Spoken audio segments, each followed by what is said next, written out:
नमस्कार। महाराष्ट्राच्या राजकारणातला सगळ्यात मोठा चाणक्य कोण हा प्रश्न जर तुम्हाला विचारला तर सगळ्यात पहिले तुमच्या डोक्यात आदरणीय शरदचंद्र पवार साहेब हेच नाव येईल। पण जर तुम्ही मागच्या 3 वर्षाचा बारकाईने विचार केला आणि त्यानंतर स्वतःला हा प्रश्न विचारला की महाराष्ट्राच्या राजकारणाच्या इतिहासातला सगळ्यात मोठा चाणक्य कोण, तर 100% तुमच्या डोक्यात देवेंद्र फडणवीस हे नाव येईल। हे मी तुम्हाला 100% सांगू शकतो आणि हे आज मी फक्त तुम्हाला सांगतच नाही तर पुढच्या या व्हिडिओत हे मी तुम्हाला सिद्ध करून दाखवणार आहे। खरं तर 2-3 वर्षा अगोदर कोणालाही नको-नकोसे वाटणारे फडणवीस आज विधानसभा निवडणुकीच्या नंतर प्रत्येकाला हवे-हवेसे का वाटतायत। 3 स्तंभ ज्याचा देवेंद्र फडणवीसांनी मागच्या 3 वर्षात आपल्या आयुष्यात उपयोग केला आणि त्यामुळेच देवेंद्र फडणवीसांना आणि महायुतीला विधानसभेत इतकं मोठं यश मिळालं। ते 3 स्तंभ म्हणजे शांतता, संयम आणि मेहनत। सुरुवात करायची झाली तर 2022 साली एकनाथ शिंदे यांनी मुख्यमंत्रीपदाची शपथ घेतली। त्यावेळेस भाजपच्या वरिष्ठांनी देवेंद्र फडणवीसांना उपमुख्यमंत्री बनायला सांगितले। त्यावेळेस फडणवीसांनी उपमुख्यमंत्रीपदाची शपथ घेतली आणि त्यातून 2 गोष्टी साध्य केल्या।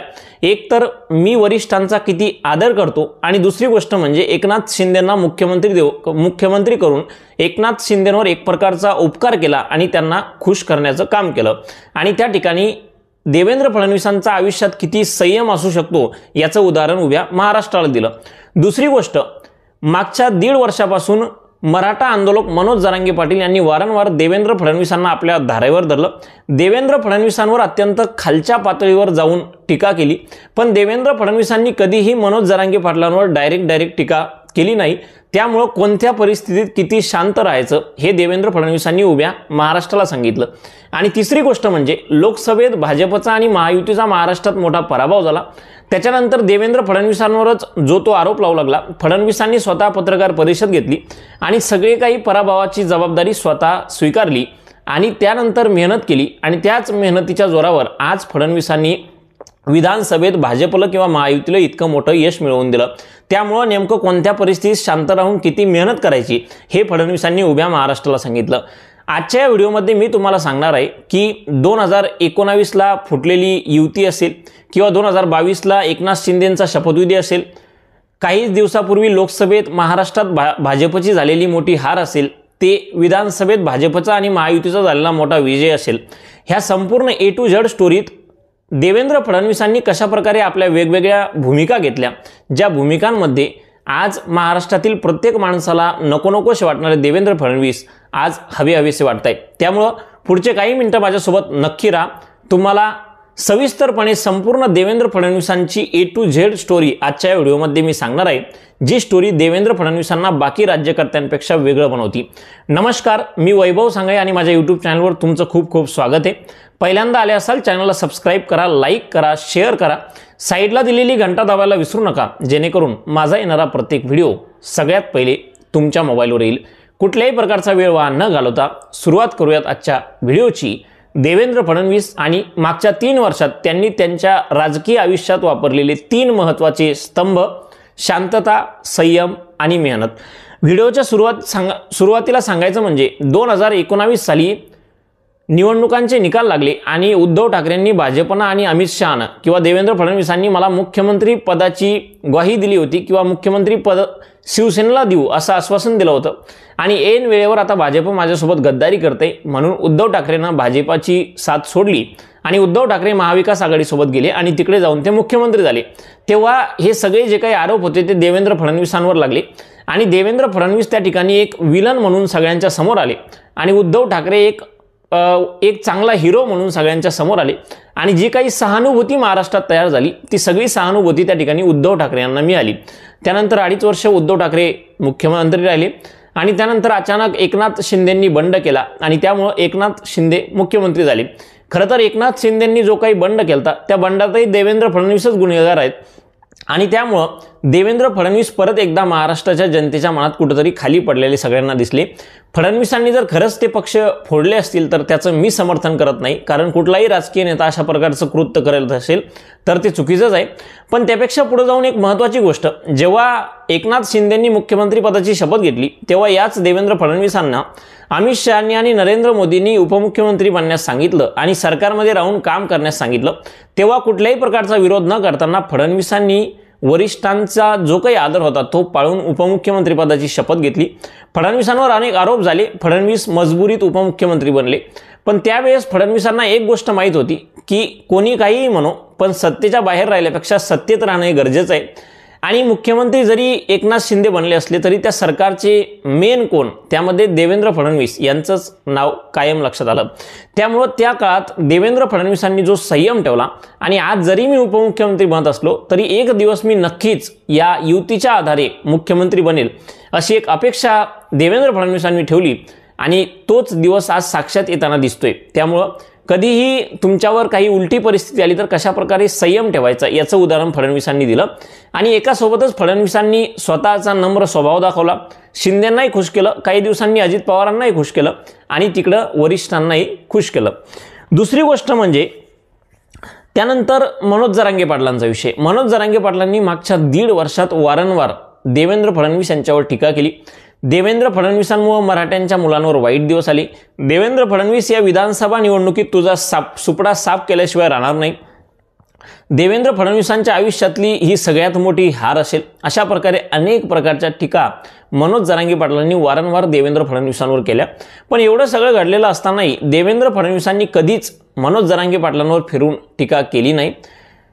खरं तर देवेंद्र फडणवीस स्वतः मनोज जरांगेंना जरी बोलत नसले तरी त्यांच्यामार्फत परवीन दरेकर असतील किंवा नितेश राणे असतील असे अनेक भाजपचे कार्यकर्ते मनोज जरांगे पाटलांवर टीका करायचे।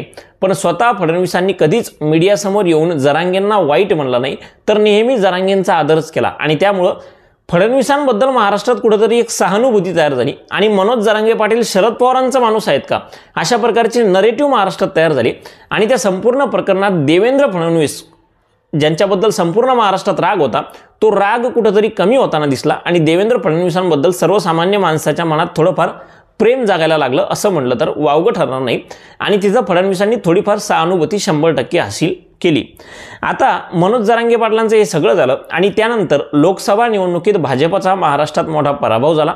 त्या पराभवाचं प्रमुख कारण हे मनोज जरांगे पाटीलच होते, कारण मराठा समाजानं संपूर्ण ताकदीनं मनोज जरांगे पाटलांचे जे काही आदेश होते त्याचं काटेकोरपणे पालन केलं आणि त्याचा कुठेतरी शरद पवार आणि महाविकास आघाडीला खरोखर फायदा झाला। पण त्यानंतरही एवढं सगळं होऊनही देवेंद्र फडणवीसांनी स्वतःची चूक झाली हे मान्य केलं, पण मनोज जरांगे पाटलांवर एक शब्दही बोलला नाही। त्यामुळं परत एकदा देवेंद्र फडणवीसांबद्दल एक सहानुभूतीची लाट महाराष्ट्रात तयार झाली। या निवडणुकीच्या पराभवानंतर फडणवीसांवर खूप आरोप झाले। फडणवीसांनीही निवडणुकीचा पराभव स्वीकारला। त्यानंतर फडणवीस प्रत्येक मतदारसंघात गेले, प्रत्येक मतदारसंघात पक्षाच्या बांधणीचं काम केलं आणि या निवडणुकीत मी हरलो असलो तरी येणाऱ्या विधानसभा निवडणुकीत मला महायुतीला महाराष्ट्रात जिंकवायचं आहे हा निश्चय देवेंद्र फडणवीसांनी केला। ऐन निवडणुकीच्या तोंडावर काहीतरी नवीन आणायचं म्हणून लाडकी बहीण योजना आणली आणि त्यामार्फतही अनेक मतदारांना आपल्या बाजूने खेचण्याचं काम केलं।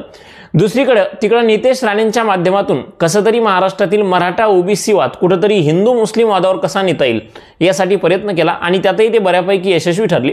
कारण तुम्ही मान्य करा की नका मान्य करू, पण नितेश राणेंच्या मागे देवेंद्र फडणवीसांचा हात नक्कीच होता, ही सगळ्यात मोठी वास्तविकता आहे। आणि ऐन निवडणुकीच्या तोंडावर विधानसभेत तो नरेटिव्ह महाराष्ट्रात खूप चालला। बटेंगे तो कटेंगे, एक है तो सेफ है अशा प्रकारचे नारे निवडणुकीत खूप गरजले बरसले आणि त्यामुळेच भाजपचा आणि महायुतीचा इतका मोठा विजय झाला। खरं तर देवेंद्र फडणवीसांनी कधीही मनोज जरांगे पाटलांवर टीका न केल्यामुळं मराठा समाजात कुठेतरी देवेंद्र फडणवीसांबद्दल एक प्रेम जागं झालं की जरांगे पाटील इतकं बोलत असतानाही देवेंद्र फडणवीसांनी शरद पवारांवर वारंवार टीका केली पण जरांगे पाटलांवर कधीच टीका केली नाही। त्यामुळे देवेंद्र फडणवीसांनी मराठा समाजालाही खुश केलं। ओबीसी समाज तर ऑलरेडीच भाजपकडून आणि महायुतीकडून खुश होता, कारण लोकसभेत अनेक ओबीसी उमेदवारांचा पराभव झाला होता आणि या सगळ्या गोष्टी ऐन निवडणुकीच्या तोंडावर जुळून आल्या। त्यानंतर देवेंद्र फडणवीसांनी अजून एक चांगली गोष्ट केली, ती म्हणजे जेव्हा लोकसभेला पराभव झाला त्यानंतर फडणवीसांनी अनेक ओबीसी नेत्यांना बळ दिलं। त्यामध्ये प्रामुख्यानं पंकजा मुंडे यांचं नाव घेता येईल, कारण देवेंद्र फडणवीसांना माहीत होतं की विधानसभेच्या निवडणुकीत कमीत कमी ओबीसी मतदानावर आपल्याला 100% अधिकार मिळवावा लागेल, तेव्हाच आपला विजय कुठेतरी होऊ शकतो। आणि ऐन निवडणुकीच्या तोंडावर हिंदू मुस्लिम हा नरेटिव्ह सेट करून ओबीसी मतदार एका साईडला करून आणि लाडकी बहीण योजनेच्या माध्यमातून महिलांना कुठेतरी स्वतःच्या बाजूने ओढून भाजपनं आणि महायुतीनं म्हणजेच देवेंद्र फडणवीसांनी स्वतःच्या पक्षाला एक मोठा विजय देण्यात महाराष्ट्रात कुठेतरी यशस्वी केलं। त्यामुळं 3 स्तंभ जे देवेंद्र फडणवीसांनी आपल्या संपूर्ण मागच्या 3 वर्षात वापरले ते म्हणजे शांतता, संयम आणि मेहनत जेव्हा गरज पडली तेव्हा, आणि त्याच 3 स्तंभामुळं असं वाटतंय की आता 2-4 दिवसानंतरच हेच देवेंद्र फडणवीस महाराष्ट्राचे पुढचे मुख्यमंत्री म्हणून शपथ घेतील। आणि जर देवेंद्र फडणवीस मुख्यमंत्री जरी नाही बनले तरी या सरकारचे पुढच्या 5 वर्षाचे कर्ते-धर्ते हे देवेंद्र फडणवीसच असतील, यात तीळमात्र शंका नाही। तर हा होता देवेंद्र फडणवीसांचा एकंदरीत प्रवास। ज्यावेळेस जसं बदलायचं तसंच देवेंद्र फडणवीस बदलले आणि त्यामुळेच आज महाराष्ट्रातील अनेक लोक त्यांच्यावर प्रेम करताय आणि एक कार्यक्षम मुख्यमंत्री म्हणून देवेंद्र फडणवीस किंवा देवाभाऊंकडे पाहताय, यात तीळमात्र शंका नाही। देवेंद्र फडणवीसांचा जो काही प्रवास आहे मागच्या 3 वर्षातला, याबद्दल तुम्हाला काय वाटतं? कुठं फडणवीस चुकले, कुठं बरोबर होते? पक्ष फोडण्याचं जे काम होतं ते कुठंतरी खरंच वाईट केलं का चांगलं केलं? जे काही तुम्हाला वाटतं, सध्या ते मुख्यमंत्री बनतील, काय होईल या विषयावर जे काही तुम्हाला वाटत असेल ते मनमोकळेपणानं कमेंट बॉक्समध्ये बोला।